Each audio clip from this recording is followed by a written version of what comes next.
Good morning, good afternoon, good evening. Once again, this is Dr. Soul Brother. As you know already, I've come with remedy to help cure your ills. This program wants to deal with Juneteenth. And I'm asking the question, why should we celebrate Juneteenth? Here's why. You celebrate Juneteenth because that was when it's a recognition of our being freed from chattel slavery. Now, of course, post slavery, um, one could argue that we were not free and only the chains have been taken off, and there's truth in that. But at the same time, remember, for those black folk, our antecedents who were on the plantation, that represented a day of jubilee, showing you how they were deeply in tune with their spiritual base, and that was their faith. Um, that was when on June 19th, 1865, when our people who were enslaved in Texas um, found out that we were freed. Well, the thing is this: that is our celebration, and just as other black folk throughout the diaspora are celebrated, encouraged, etc., to recognize when they were freed, so can black folks in here in these United States. Okay. Um, One of the other reasons why I take the position that we should embrace and celebrate Juneteenth is this: what happened after slavery? A few things happened after slavery. Number one, and not necessarily in this order, but number one, we got to the point where there was a need, an urge, if you will, to go into learning how to read and write. Now, of course, the vast majority of our people couldn't read or write because it was illegal, as you know, or some of you might not know, that it was illegal on the plantation to know how to read and write. It was illegal. And if a white person tried to teach a black person on the plantation how to read and write, they could have gotten in serious trouble for that. And if it was found out that you were on the plantation as a black person who was enslaved, knew how to read, I mean, even if you were semi-literate, I mean, you didn't have to be fully literate. Oh Lord, if you were fully literate, that you really had a problem. But even if you were semi-literate, that was an issue, and you ran the risk of punishment. You would have been punished for that. Okay. Um, Post slavery, you had a segment of our population who were trying to learn how to read. In fact, Dr. W.E.B. Du Bois, I believe it's Souls of Black Folk, The Souls of Black Folk, written, I believe, 1903, talked about black folk on during the day, we be working out in the fields, and then at night had kerosene oil lamps trying to learn how to read. And then you learned how to read sometimes in a basement of a church. And of course, one of the first books people would learn how to read was the Bible. And then, of course, they were getting their reading, writing, arithmetic that was happening. So that was important. There was a thirst and a hunger for reading. Black folk had a big appetite as it related to that. That's one thing that was happening post slavery. The other thing that was happening was there was a marriage boom after slavery. Just like how there was a baby boom post World War II, there was a marriage boom. There was a marriage boom. And I think it needs to be noted. I'm going to do a quick drive by with this. But there is a book. This is not my topic, but I'm going to do a quick drive by with this. There's a book by a lady who's a professor, who's a retired professor now, named Rita Roberts, who published a book entitled I Can't Wait to Call You My Wife. I Can't Wait to Call You My Wife. African American Letters of Love and Family in the Civil War Era. And this takes place in short order. Short order. We hadn't been uh, emancipated 5 years, and there was a marriage bill. But that's a topic for another day. I'm not going to go into that right now. But I would encourage people, under the sound of my voice, to order that book. Go to Barnes and Noble, go to any black-owned bookstores that are left, and look into that. And even if you don't see it, request the book to get. But let me move on. Um, the other thing that happened in short order was Reconstruction. Now remember, Dr. W.E.B. Du Bois, who was one of our great scholars, published a book, I want to say 1935, 34, 35, something like that. Black Reconstruction in America. Powerful book. Powerful, powerful book.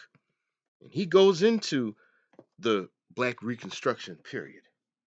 That black folk were in it. I mentioned earlier about us learning to read and all that stuff, but we're getting into politics. We're becoming mayors, becoming sheriffs, things of that sort. And what we represented was the very opposite of the portrayal of the lazy slave. Folk were not lazy by no stretch of the imagination. That's what was happening. Okay. And white folks pulled the plug on Reconstruction. Okay.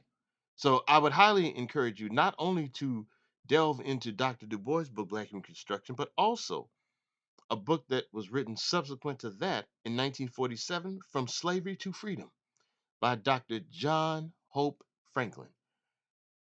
And one of the things that he deals with in that book is the Reconstruction era.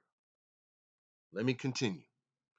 Um, the other thing is this, that Juneteenth was a big deal. And Juneteenth, unfortunately, a lot of us growing up, unless you were from Texas, you didn't really know about Juneteenth because in the first, like when we were in school, when I was in school, that wasn't really talked about. Really wasn't. I really learned about Juneteenth when I was in college.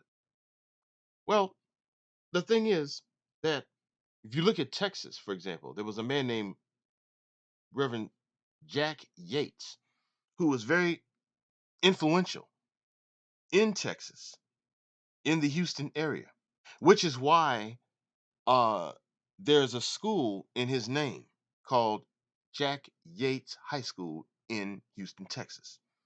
There are several people who attended that school, graduated from it, and are prominent names, such as Felicia Rashad and her sister Debbie Allen, journalist Roland Martin from Roland Martin Unfiltered, and another person who was a graduate of that school was George Floyd.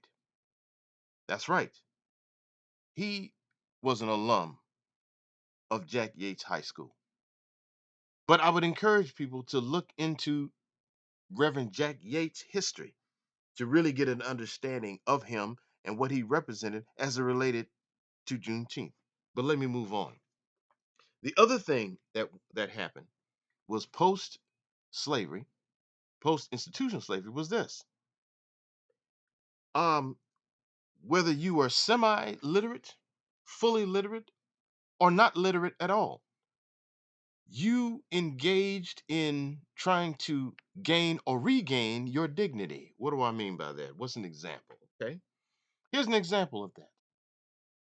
You had black folk who were learning to be teachers, who were doing sharecropping work, which is another form of slavery, but they were doing sharecropping work, which um, that was a problem because you had people who, um, if you couldn't read, which the vast majority of people who were sharecroppers could not read, and the term sharecropping becomes a misnomer if you really break it down. Um, Whether you were a sharecropper, whether you were a school teacher, you dressed for the occasion. You dressed for the occasion because, but dressing, remember now, most of our people who were on the plantation were out in the field. The ones who were in the house, the house slaves, dressed differently, spoke differently, etc., from the field hands.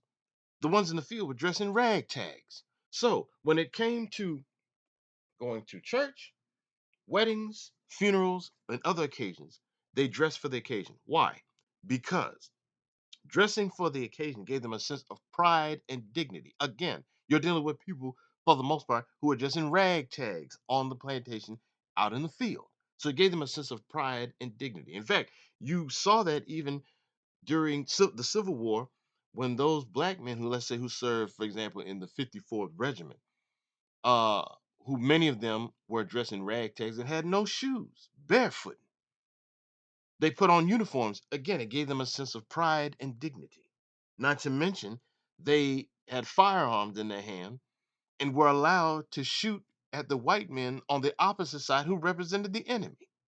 But let me go on. That's you've got to really understand what Juneteenth was about and what it represented. So again, I said earlier in my show, I said by being um, recognizing Juneteenth. Remember, it was June 19th, 1865. So they call it Juneteenth. It was represented a day of jubilee, freedom. There were people who couldn't believe and get over the fact that, my God, we finally free. And unfortunately, there were their parents, grandparents, and other kinfolk or other people who were close to them who didn't live to see that day, which shows us what? When you make a comment like, well, we'll never be free or we will always live like this, you've now exhibited defeat. That's what you've done.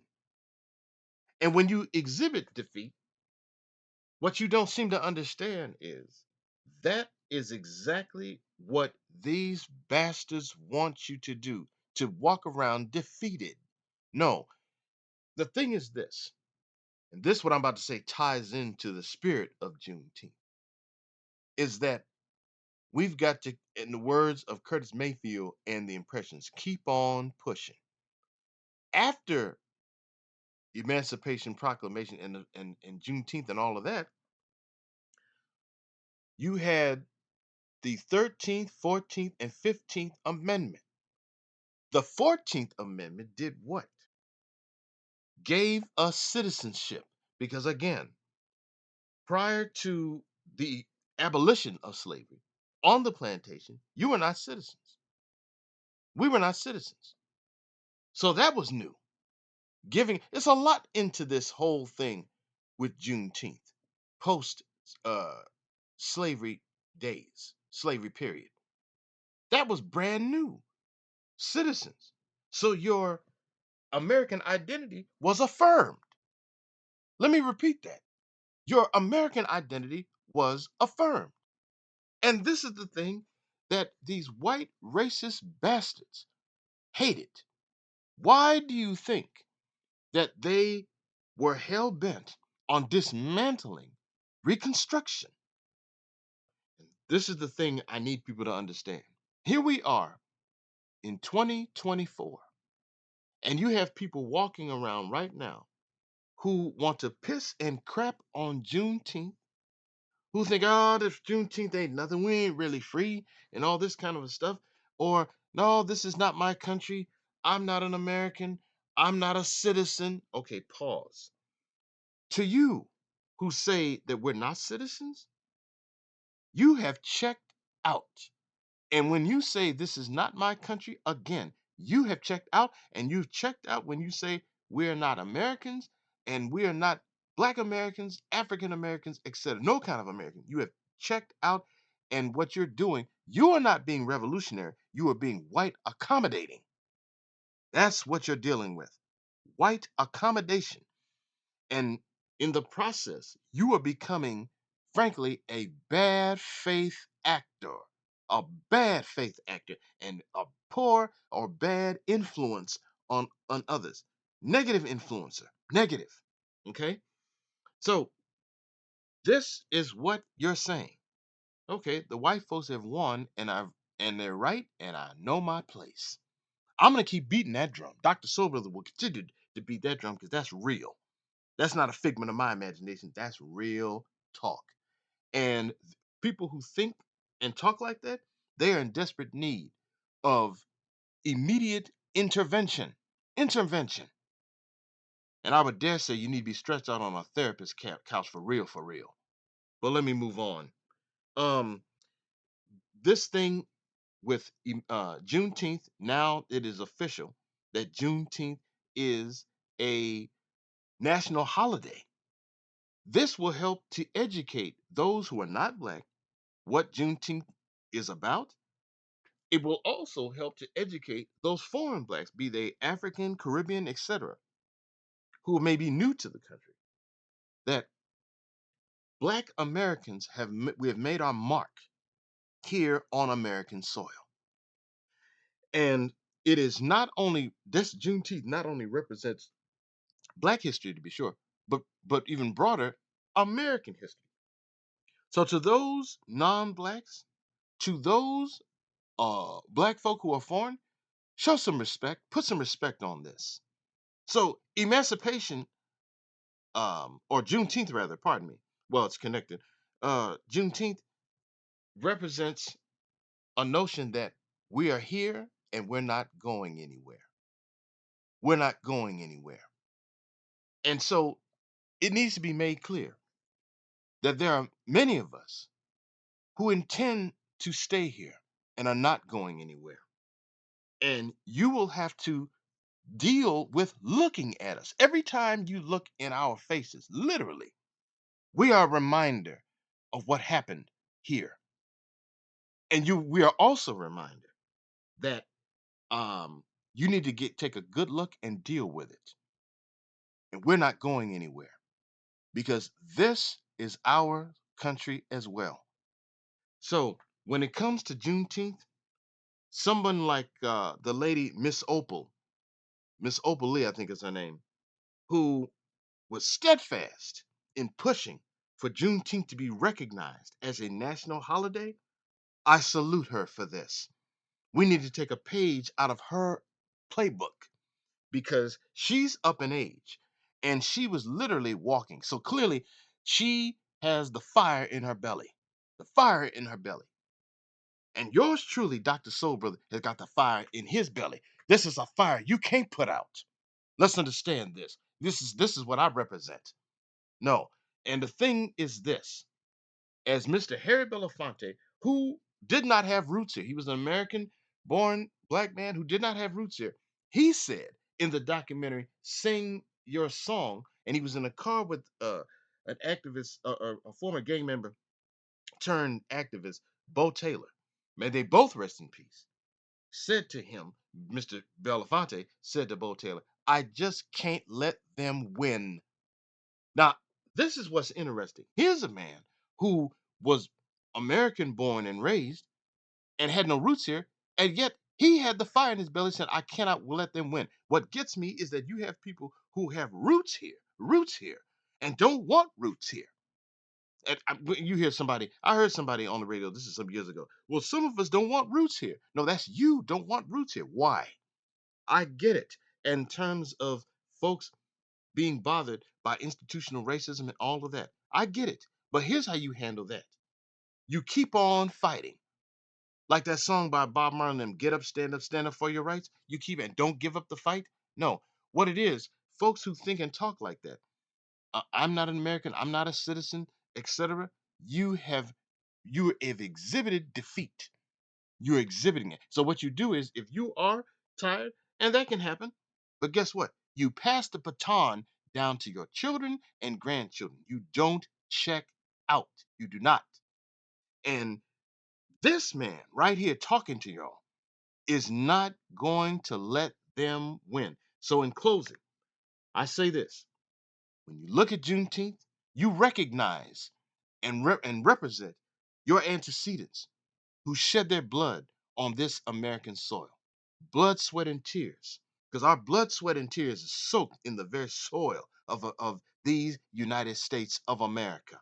You recognize those and you remember those who came before you. Um, dig into your family history. Look into those in your family who were around back then. That's how you make them proud and keep the legacy of them going on, because their whole thing was freedom, freedom, freedom. And in the words of Frederick Douglass, agitate, agitate, agitate. So let us celebrate Juneteenth. Let us remember those who came before us, because let's be clear. Had it not been for them, we wouldn't be here right now, including yours truly. So that's how you do that. So just as others who are either not from here or are from here but are non-black, they need to put some respect on it. Well, guess what?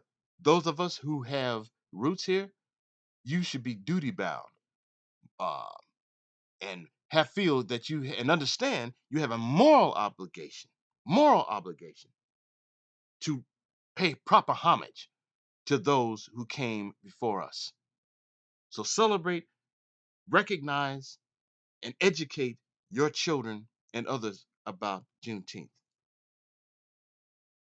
Enjoy the Juneteenth holiday, and until the next time, may God bless you.